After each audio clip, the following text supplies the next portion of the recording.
In the 80s, the passing game was the choice of a new generation. And boy, did he rip a beauty, a perfect pass to Jerry Rice. A top 10 quarterback of the 80s must have talent, stats, rings, intangibles, or some combination of the four. The catch? We're only considering what happened in the 80s. This one's for John. Sorry, John. Wait till you get a load of our list. These are our top 10 quarterbacks of the 1980s.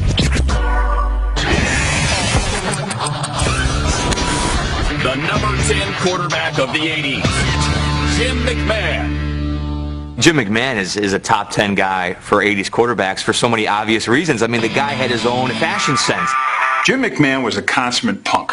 I mean, he was everything that you don't really see in a quarterback. He totally was this anti-establishment guy and loved every minute of it. I'm going to do what I want to do, and I'm also going to market myself that way, saying screw it to the establishment and cashing in market-wise. McMahon absolutely did that. The whole Bears team did that. Outrageousness.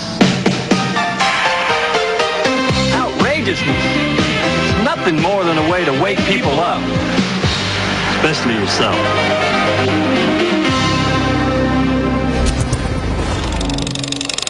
He walked into Hallis Hall the day after he was drafted, chewing tobacco, pair of sunglasses, and a beer in his hand.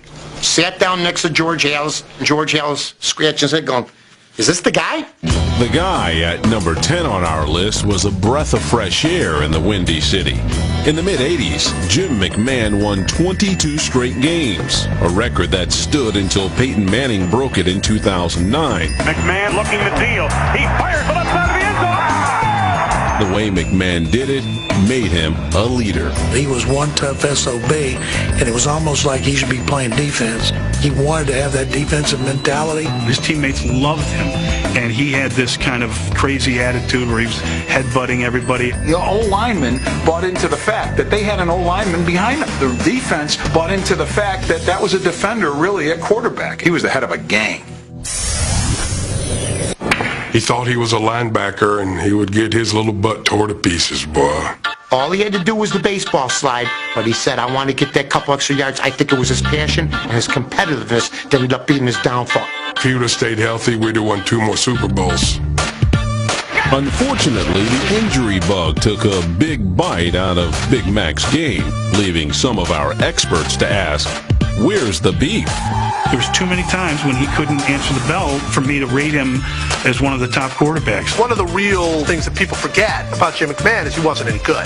And that seems like that should be probably something that people would remember about him, but they don't. They remember putting the headband on. He brought leadership and all those sorts of things, which basically meant he handed the ball off to Walter Payton a lot. The better list would have been the top 10 quarterbacks that would not have won a Super Bowl with the 1985 Bears. David Archer, Mike Pagel. I mean, I'm going down the list here. I can't think of many others. Maybe Joey Harrington, but, you know, he was like 4 years old. Come on, he does not need to be on this list. Jim McMahon would have been healthy. He would not be 10th on that list. He'd be in the top 3, along with a guy like Joe Montana. Wasn't that fun?